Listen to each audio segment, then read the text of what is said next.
On one of the biggest game days of the year, a little bit sad to be with you. I'm Rolly Hoyt. And I'm Faith Woodard. Football fans and the people who love them all taking a deep breath after a day of seesaw emotions right here on THV 11. A glorious third quarter followed by a couple of gut punches. We've got team coverage of today's Hogs loss to Alabama. Tyler Cass, Sierra Clark are up in Fayetteville. Take it away, guys.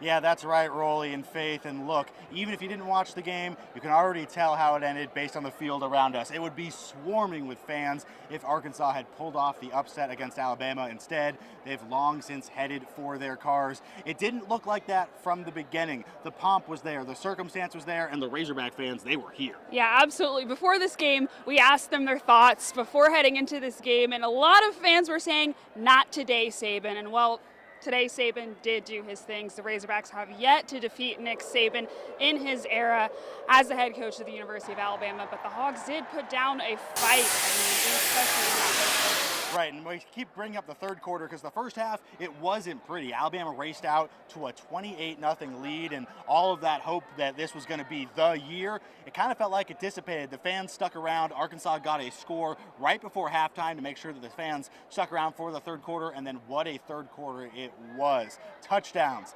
onside kicks, Alabama fumbling some punts, and it looked like Arkansas was going to be right back in this thing until the Crimson Tide machine kind of turned on. All right, we'll be back later on with some highlights and hopefully some reaction from Coach Pittman after Arkansas falls to Alabama. That's the Hogs' second loss of the season. They're now 3-2, so we'll see you with those highlights later. For now, live from Razorback Stadium, Tyler Cass and Sierra Clark, back to you guys.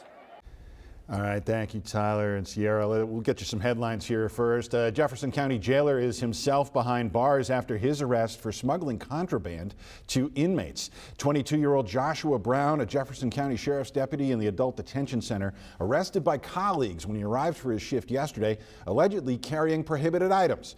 Authorities say Brown planned to deliver drugs, cigarettes, cell phones, and chargers to a detainee inside. Brown now faces multiple charges, including smuggling and drug and gun possession.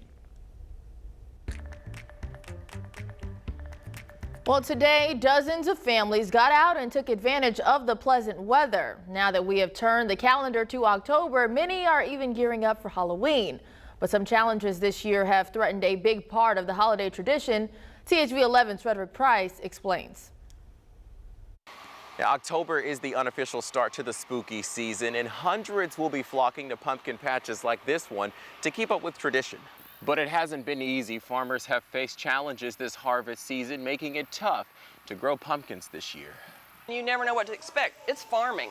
I don't care what you're growing. It's a roll of the dice. Karen Bradford is a seasoned farmer and knows that all too well. But even with at least 15 years of experience, she says nothing could prepare her for this season's difficulties. First, our issue was it wouldn't quit raining to get in the field to even prepare the soil to plant anything. After some time, Bradford was able to begin planting, but weather conditions continued to hinder the progress. The temperatures were just too hot, and so the plant was just stressing out. Another hurdle is dealing with record high inflation. She says the price of fertilizer increased, and among other challenges, Bradford felt a bit fearful about how this season would play out. Diesel fuel twice as much, parts for our tractors and stuff, if you can get what you need right now, are outrageous. Despite the increased cost of operating the farm, she tells THV 11 there was never any consideration to push up the price for visiting families. We want to keep it affordable so that these same families can still come. They don't have to tell their kids, we can't afford to go to Beaubrook this year. She's planted at least 2,000 pumpkins on her farm and had help from a friend to get even more.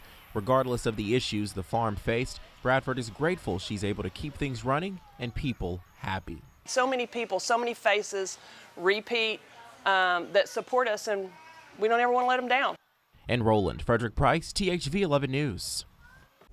Frederick, thank you. So farmers a little disappointed on this day. Football fans definitely disappointed on this day. Let's continue our hog coverage. THV 11 Sarah Herbakowitz is live up there riding that wave of emotions after that loss for the huge crowd up there.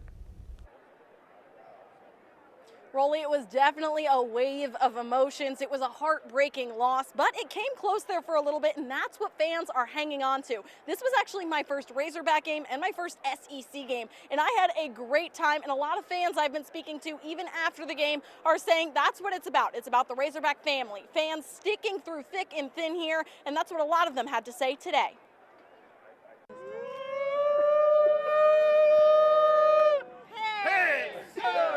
In 2024. So are you kidding me? Look at the fans out here today. We're not fair-weathered fans. We love the Hogs. Alabama whoopee. I believe the crowd's going to give us at least 7 points. Hogs by 90. We're big Hog fans, have kids that go here, trying to still live through them. When did you first learn to call the Hogs? Do you remember? 1975.